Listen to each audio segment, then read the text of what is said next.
कर्म का भोग कैसे भोगते हैं। एक गांव में एक किसान रहता था। उसके साथ उसके परिवार में उसकी पत्नी, बेटा और कुछ सालों बाद उसकी पत्नी की मृत्यु हो गई। उस समय किसान के बेटे की उम्र 10 साल थी। किसान ने दूसरी शादी कर ली। उसकी दूसरी पत्नी को एक पुत्र हुआ। किसान की दूसरी पत्नी भी कुछ समय बाद मृत्यु हो गई। किसान ने अब अपने दोनों बच्चों को अकेले में ही पाल पोस कर बड़ा किया।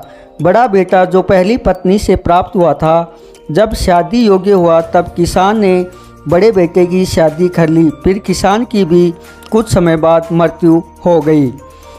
फिर किसान का छोटा बेटा जो दूसरी पत्नी से प्राप्त हुआ था और पहली पत्नी से प्राप्त बड़ा बेटा, दोनों साथ साथ रहते थे। कुछ समय बाद किसान का छोटा लड़के की तबीयत खराब रहने लगी।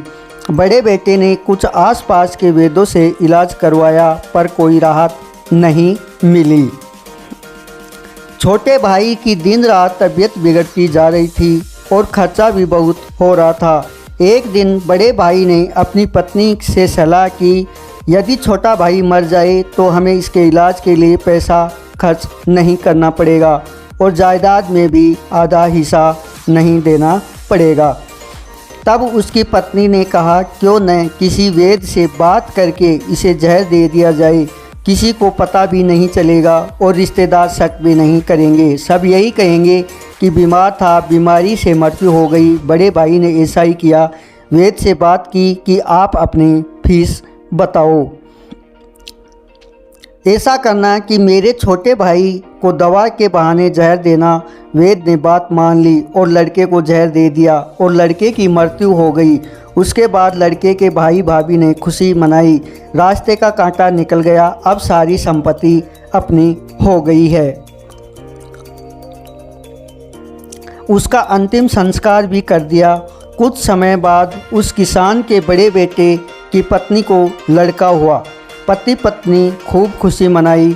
बड़े ही लाड प्यार से लड़के की परवरिश की। कुछ ही समय बाद लड़का जवान हो गया और उन्होंने अपने लड़के की शादी कर दी। कुछ समय बाद अचानक लड़का बीमार रहने लगा। लड़के के माँ बाप ने उसके इलाज के लिए बहुत से वैद्यों से इलाज करवाया। जिसने जितने पैसा मांगा उतना दिया ताकि लड़का ठीक हो जाए। अपने लड़के के इलाज में आधी संपत्ति बेच दी। लड़का बीमारी के कारण मरने की कगार पर पहुंच गया। शरीर इतना कमज़ोर हो गया कि अस्थि पंजर ही शेष रह गया। एक दिन लड़के को चारपाई पर लेटा रखा था और उसके पिता के साथ बैठे अपने पुत्र की यह दशा देखकर दुखी होकर उसकी ओर देख रहा था। तभी लड़का अपने पिता से कहा, भाई अपना हिसाब हो गया है, बस अब कफन और लकड़ी का हिसाब बाकी है, उसकी तैयारी कर लो। यह सुनकर उसके पिता ने सोचा लड़के का दिमाग काम नहीं कर रहा है बीमारी के कारण और बोला, बेटा मैं तेरा बाप हूँ, भाई नहीं। तब लड़का बोला, मैं आपका वही भाई हूँ जिसको आपने जहर खिलाकर मरवाया था और जिस संपत्ति के लिए आपने मरवाया था अब वो मेरे इलाज में आधी बिक चुकी है और आपकी शेष है। हमारा हिसाब हो गया है। तब उसके पिता फूट फूट कर रोते हुए बोला, मेरा तो कुलनाश हो गया है। जो किया मेरे आगे आ गया है, पर तेरी पत्नी का क्या दोष, उस बेचारी को जिंदा जलाया जाएगा। उस समय सती प्रथा थी जिसे पति की चिता के साथ पत्नी को जलाया जाता था। तब लड़का बोला, वो वेद कहाँ है जिसने मुझे जहर खिलाया था। तब पिता ने कहा कि वो तुम्हारी मृत्यु के 3 साल बाद मर गया था। तब लड़के ने कहा कि वे वही दुष्ट वेद है जो आज मेरी पत्नी रूप में है, मेरे मरने के बाद जिंदा जलाया जाएगा।